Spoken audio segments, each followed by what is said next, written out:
Everyone, welcome to another edition of Founder Wisdom Podcast, CEO edition. Today we have with us Ehsanur Rahman with us. He is CEO at Sazim.io. Ehsanur, welcome to the pod. Can you tell us a bit more about yourself and Sazim? Yeah, of course. So my name is Ehsan. Full name is Ehsanur. Everyone calls me Ehsan. So I did like the typical thing. Went to university. I did my secondary studies back home. So I'm originally from Bangladesh.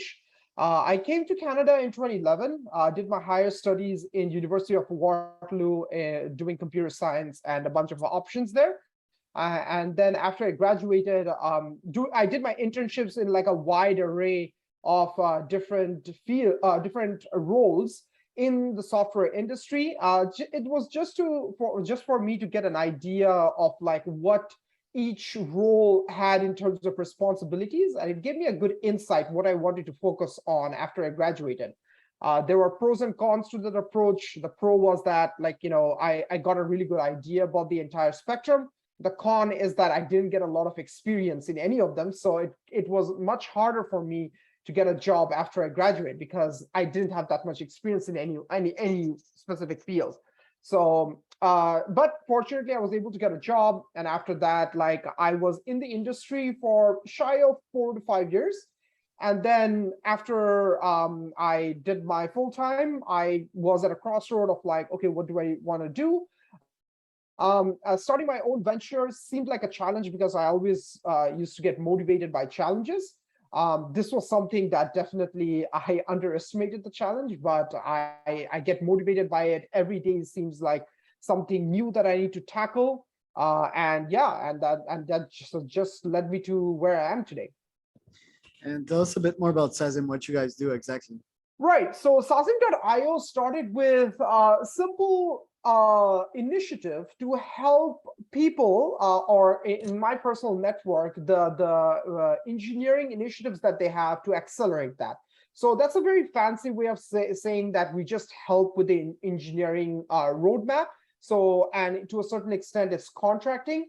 But I don't really market my company like that because of the fact that we are quite involved with our clients, understanding the engineering roadmap, dealing with them on a regular basis in terms of meetings, execution, and whatnot, contributing to that as well, and trying to be as involved as possible. And my plan, my intention is to grow vertically amongst all my clients and see how I can grow within each team. And my goal is to actually focus on quality rather than quantity. So my goal right now is not to pursue the next client, but to make sure that my current clients are quite content with our engineering services and they want to get more out of it. So that's what we're working with right now.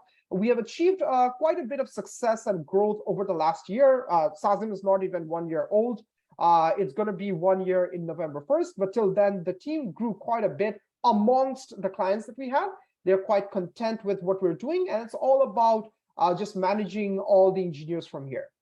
So do you go after a specific niche? Right now you have 2 or 3 clients and the same number of employees, my understanding? So it started off with just me, right? So it was my personal network, and day one of Sazim was just me as an engineer, actually working part-time with, or not really part-time, but overtime with all my clients. And in the beginning, there was just 2, right? So what ended up happening is that once I started hiring, I focused a lot of efforts on hiring because I took a small break before I started this venture. And I made sure that I got a bunch of engineers, 1 or 2 under my belt, and they would focus on certain clients. And then it started off 1 or 2 engineers, and we are a total of 12 at the moment. That is spread amongst 4 clients in total. And all these clients were signed from my personal network. Very cool. And what would be the next milestone if MRR or client retention would you aim for until that you decide to open the gates when it comes to searching new clients? So my next goal, honestly, because I just got into this venture, I always was working as an engineer, right? So there are a lot of terminologies in the business world that are very important in order to run the business that I have no idea about. So year one was me getting crash course in recruiting, accounting. I'm actually quite grateful that when I was in secondary school, I did some preliminary accounting course. I took the subject, so I like concepts of balance sheet, profit and loss. It was there, and I was like, yeah, I was doing it. The case studies seemed nice, but I couldn't relate it to real life. And now, as I'm actually in charge of reviewing all these documents, I was like, oh man, how do I look at all of this? So it was quite challenging. So year one was for me to honestly, the goal was to survive. Do a crash course in recruiting, do a crash course in accounting, do a crash course in HR, and try to manage documents, manage all these formalities, and make sure everything is at place. So year one goal was stability. And I think I'm going to extend it to year two because the idea is to expand within each client. So my goal is not even in year two to acquire the next client. I don't even have that as a plan. My goal is to make sure whatever engineers I have hired, all these engineers know what they need to do. They are well refined in their task execution, delivery, and everything. And once that thing is stabilized, I will extend to, okay, what is the future? What does the future have in hold for me? I personally, one of my concerns right now is that we don't really own any IP on any of the problems that we're solving. So how do we expand to that? That is one of the things that I'm looking into, but that's not honestly the priority, I would say, for the short term, meaning that this year. This year is still like whatever engineers I have hired, make sure they do their job well, and I basically steer ship for all my clients at the moment. Got it. How do you make sure to recruit talented engineers, and how do you make sure to keep them and have them grow inside the company? Right. So when it came to recruiting, it was very interesting, right? When I was younger, I went through a lot of interviews. Waterloo gives this amazing opportunity of doing interviews at a very early stage. And I was in the forefront of getting a lot of rejections. I honestly didn't know why. At that time, I was naive in the sense that, oh, it just equates to the fact that I just don't know the technical stuff, right? But after I came into this, I got some industry experience. And now as I'm managing a company, I realized, and unfortunately, my brother helped me out as well because he's also in the technical field. There are a lot of factors other than just the technical aspect. So it started off with me getting a lot of rejection, understanding what a good interview is, what a bad interview is, learning from my mistakes, and then creating a very refined interview process. And now the interview process that I have established in Sazim, it partly comes from my experience of what I went through as a bad interview and as a good interview, taking all that experiences into account. And then we have created a process that really gauges whether this is the engineer that we want in this company, because we don't really test on a technical front. That is the bare minimum. You have to tick a lot more boxes in order to be an engineer in Sazim. So we make sure those boxes are at place when we're interviewing. And if they check majority of the boxes, that's when we hire someone as an engineer. And in terms of clients, usually the clients request for engineers that's more on a simplistic level that, hey, we need engineers here, there, and it makes sense. But a huge part of it is that I'm not just providing the technical people, but I'm also providing like people who can fit culturally amongst all the clients as well. So do you check for soft skills as well? Yes, Like yes. coders Part are of it, pretty introverted usually. yeah. Check that they can Yep. interact with other humans and Yep. understand their needs. Exactly. So soft skills is part of it because there are some questions that are actually planted in parts of my interview process where it's not, or it comes out of nowhere, right? And to any normal person who is an interviewee, that person will think like, oh, it's a very basic question. Why would you want to ask that? But answering that question is very important in figuring out his nature of soft skill. So one of the questions that I have, it revolves around a case study that is very open-ended. An introverted person will usually be like, okay, I'm going to start spewing out solutions. But my actual, I would say, evaluation is not actually to get a solution, but to understand how you can speak out loud in terms of the problem statement, clarify certain things that were intentionally left vague, and for you to clarify, get more details about what is it that I'm actually asking from you, and then start giving the solution. So that's part of like the interview process.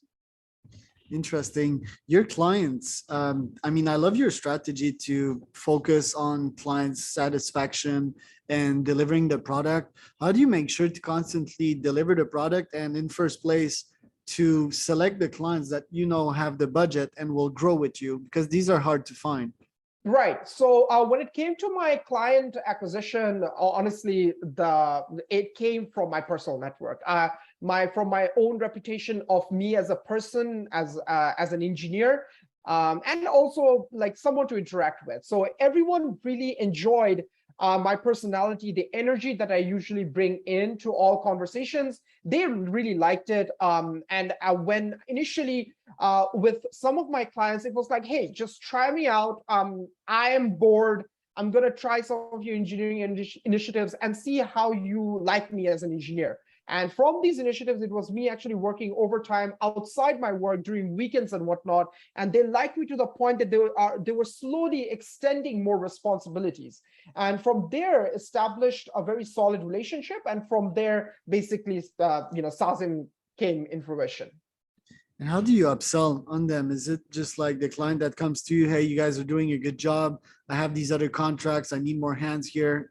Is that how it works? Or yeah, it's you go honestly up to them? from reputation, right? So the way we take ourselves into accountability and also manage responsibilities and sort of to a certain extent work on autopilot, in the sense that you give us direction, we'll figure out the rest. That's basically the principle. And in an engineering world, that's in my opinion, that's the ideal person to work with. Like, you don't really need to be the smartest person in the room, but you need to have a blend of technical ability and also self-accountability, responsibility, and all that. So bringing all that in on the table really makes sure that the client can rely on us in giving more tasks. So with more tasks usually means more engineers. So that's how it's sort of like an internal upsell that I do. But honestly, my goal was never that. My goal was like, I'm just going to do my job and I'm going to try my best to do the best job possible. And from there, we'll just take it from there. To a certain extent, I kind of winged it, like in terms of my initiative. So, well, I mean, you're in a good niche. Software is very much in demand. What's the state of the market right now? Because you operate mostly in Canada. What's the yeah. state of the market? We heard that, the big tech started firing people or Yeah. cutting on salaries. How does it look right now? So the biggest, like in our company, honestly, Sazim, there are a lot of things that I can honestly share in terms of our marketing tactics, right? We have an amazing culture. The engineers that we pick are handpicked by me personally, and we make sure that the talent is there, the technical ability is there. There can be so many reasons, but honestly, when it comes to business, they cut to bare bones, and the bare bone factor is like, okay, what's the cost? So that is our biggest upsell in this, not upsell, but our selling point that, hey, engineers are very expensive, and it's getting more expensive because of recession and inflation that's happening nowadays. It's getting more expensive, and we offer a fraction of the cost, and I can do on-demand recruiting. Like, you ask for it, I'll get a guy for you within 2 to 3 weeks, because I've refined the interview process like that. It's quite automated and pipelined. So because of that, that's our biggest selling point, that we can get solid talent for a fraction of the cost, and we'll take ownership of the responsibility. It's not like, hey, what's the next thing that we're doing? We're going to look at the board, we're going to look at the roadmap, and we're going to see on what initiatives can we execute on aggressively, and then we take it from there. Ken, what's the state of the market? Like, are people still paying high salaries for, well, in tech, and are people still interested in agencies like yours, more interested in yours since the economic climate has changed? How are things looking? So honestly, I'm seeing a mix in the sense that all companies are actually laying off engineers right now, right? Because we are slowly going into tough times, and they want to make sure that they have enough of a financial foundation in order to survive.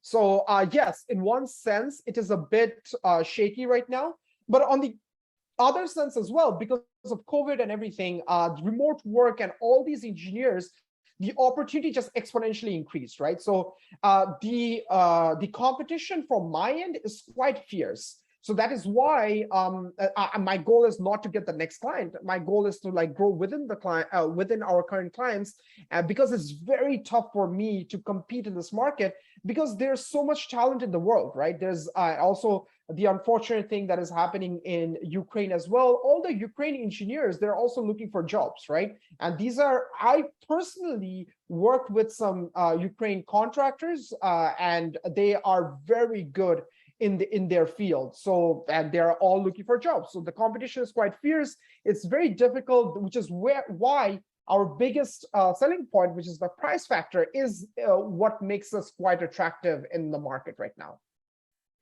What about people that, see that you're hiring Pakistanis and tell like, hey, I don't want to hire low quality staff? What do you tell to these folks, and what's the difference? What are the cultural difference between Pakistani workers and Right. North American workers? Right.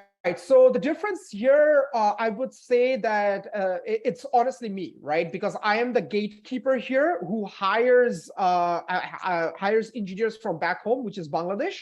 So the difference here is that I am basically the primary person, point of contact that you are communicating with. And my training and everything happened in North America. And I basically, with my principles and everything, I train all my engineers around me. But the way I pick my engineers is that they don't need to be managed that much because they just have the talent to pick it up. And this venture started off with me having a gut feeling that I believe the raw talent is there. So with recently the new with as times are changing, communication and all that gap is reducing by the days. So it's all about me making sure I hire the right people. So now as I've hired the right people, just giving them the opportunity just opens up the the opportunity to actually grow within the company. And that's how it happens. So the differentiating factor is that I am here as a person who learned like what is it that actually clients want in terms of engineers, and trying to pick that from back home. And the talent is out there, but it is not that prevalent. Like you actually have to do some legwork in recruiting, interview process, and everything to make sure you hire the right guys. After being 1 year in the game, you certainly know how it feels to be a founder, CEO. Yeah. Was it a good decision for you to leave the comfortable 200, 300K a year salary as a senior developer and go by yourself instead? I would say it's a little too early to tell whether it was a good decision or not, because honestly, every day I felt like quitting. I was like, this is not worth it, because I'm getting reached out by so many companies with like 200K plus salaries, right? And I'm like, on one hand I have this, and on the other hand I'm so broke that I have to really think about, oh my God, what do I do? Because I have to push all that money back into the business. So I felt like giving up every day, and I was like, oh, is it worth it? Oh, I don't know. But the only thing that I kept in mind, and this was a big decision, before I made the decision, I was talking with my brother and I was asking him, like, what should be the game plan? And the conclusion that I ended up reaching to myself, because I always treated my brother as a rubber duck. So with the conclusion that I reached out is that I'm not, I'm a person who doesn't really give up, right? I commit. No matter what happens, I commit. So the goal is I need to commit to this. Given my age right now and the flexibility that I have, I need to commit to X amount of years, which I've give or take, I've given 5. So I'm just gonna be heads down and focused on the initiative that I have. And even if I'm dying in the process, figuratively speaking, I would be like, okay, I'm still gonna power through and see what happens. Because with every difficulty and obstacle that comes, I need to critically think how to come up with a solution for that. So it's all about stepping up my game and making sure that I survive within the next 5 years and actually evaluate how things have happened. What did I do that was wrong? How can I improve, and see whether I can expand more from there? And because my mentality right now is go hard, go big or go home, the idea is that I'm going to be very aggressive with my targets and see whether I can meet it. The fact that I was able to recruit approximately 12 engineers, and the company has grown, the contract size has grown and everything, are good signs. So it's like, okay, I'm not seeing the money or anything, but money honestly is not what I'm looking at as my metric to figure out whether the business is doing well. But I would say on a sideline that because the contract size has grown, the cash flow is also better. So because of all these things, these are good signs. And as I reflect on my time, it felt like these are good signs for me to power forward till I hit that 5-year mark and really evaluate where this company is going, because I don't want to limit to contracting. I want to do more, but over time, I will figure out what is it that my company should focus on, after 5 years. But I personally, I have interest in social causes as well, but it's all about taking one day at a time. I have a lot of ideas that in my head. It's all about execution. But right now, my strategy is to stabilize in terms of my engineering team. Interesting. And I guess it's not only rose-colored, the 200K a year salary. I think they are taking a lot out of you. I mean, you have a boss, right? So you have less freedom. And I mean, it can be harsh sometimes to keep your head down and code and for the human psyche. And also I believe that if you're working on something, it's eventually something you can sell out. So even though cash flow sometimes might not be there, especially when you start, you're working of something that builds up in value, right? That one day you can eventually sell. Right. And exactly, like at the end of the day, after so much discussion, like we spend so much time in the company, like I have spent so much time setting up all these principles, documentation, engineering guidelines. And these are just like words that people are like, oh man, everyone knows this, right? But I have prioritized that so much because it's all about the type of engineers that I'm trying to make within the company. And my goal here is that, okay, there are really smart engineers in North America, but why aren't people thinking, putting Bangladesh in the roadmap in terms of smart engineers? Because I honestly believe that there are smart engineers out there. So my goal is to make sure that these guys who I've hired, they are surfaced to the point that yes, we can do really solid work and make sure that we can do even more as time passes by.